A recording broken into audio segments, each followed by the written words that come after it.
All right, so I have Oda here. She is my patient, and we are going to do an abdominal assessment today. So I've introduced myself to my patient, and I have made sure to perform hand hygiene. And first, we're going to collect some subjective data. So we're going to ask the patient questions about her abdominal history or GI history to get information from her. So Oda, have you ever had any issues with your stomach or GI or anything like that? No. No, okay. Any abdominal surgeries in the past? No. All right. Any changes in your appetite? No. Any abnormal weight gain or loss recently? Yeah. All right. Have you had any abnormal bowel movements or bowel movements consistent with previous experience?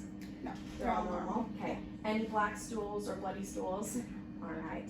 And have you ever had any tenderness or pain in your abdomen at all? No. All right. Okay, perfect. So we have collected some data from Oda about her previous history with her abdomen, and we're going to go ahead and collect some objective data now and do our assessment.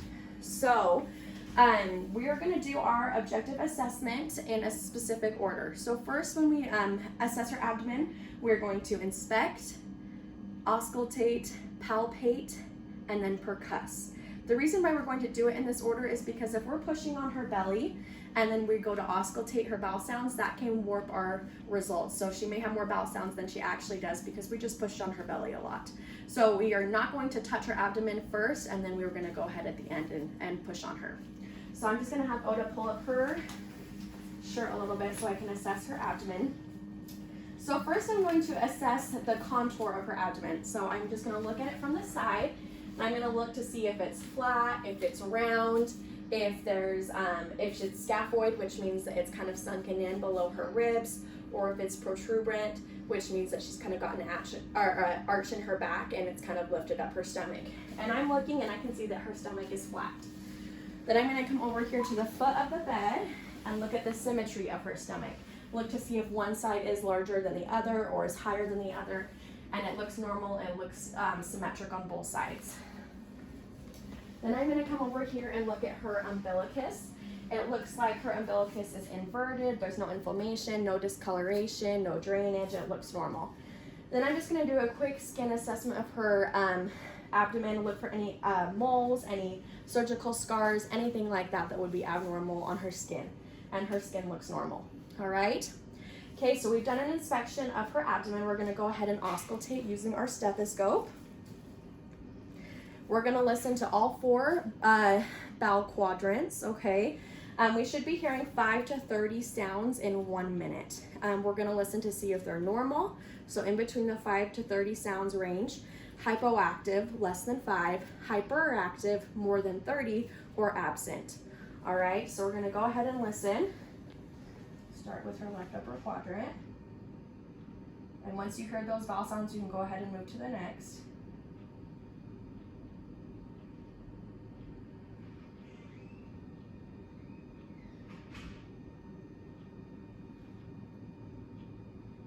Okay. Yep, and she's got normal bowel sounds. I was able to hear 5 to 30 bowel sounds in 1 minute. We can also listen for vascular sounds in the abdomen. So we can listen for the aorta. So the aorta is 2 inches above the umbilicus. Okay. And then we can listen for the renal arteries, which is at that same level, it's just to the side.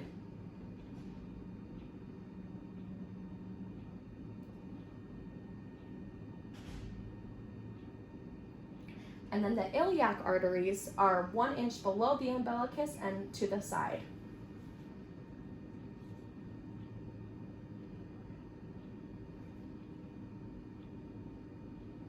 Okay, perfect. If you're unable to hear vascular sounds, that's pretty normal, and they are a little bit more difficult to hear, but we can always listen for those arteries there. All right, so now that we have auscultated, we're gonna go ahead and palpate. So I'm just gonna use the balls of my finger. I'm gonna go ahead and start on the opposite side of where I am and just do light palpation all over her stomach. Just like this.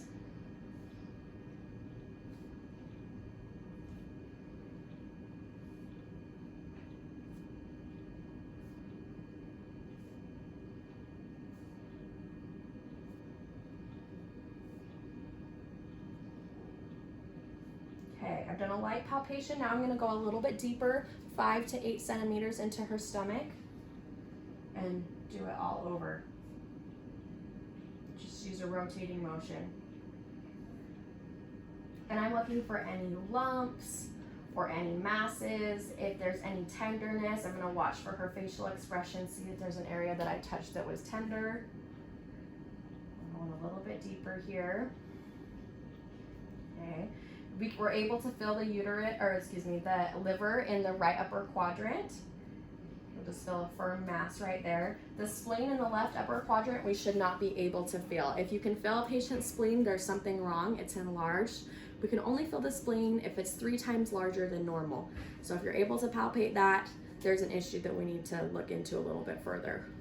Okay, now that we've palpated, we can go ahead and percuss. So we're gonna use our hands, we're going to percuss in the 9 spots around her abdomen. And we're gonna just hear tympany in each area. You'll hear dullness over bladder that's full, or any adipose tissue, you're gonna hear a dullness. Over the liver, you'll hear a dullness. But normally, you're gonna hear a tympany around the whole entire abdomen. Some special considerations for some specific populations. Pregnant women, we're not gonna be able to hear bowel sounds as well because of the enlarged uterus. So that's a normal finding for them.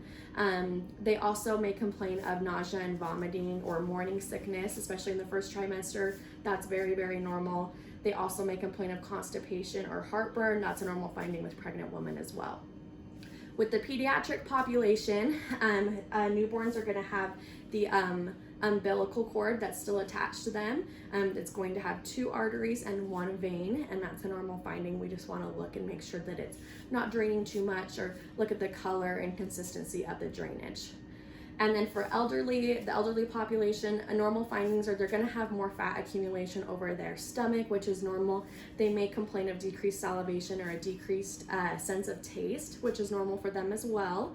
And then they may complain further of constipation, or they're at an increased incidence of gallstones as well. So those are some normal findings with some specific patient populations out there that you may encounter.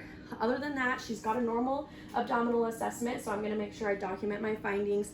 Anything abnormal, I'm gonna make sure to document and let the healthcare provider know. And that's it.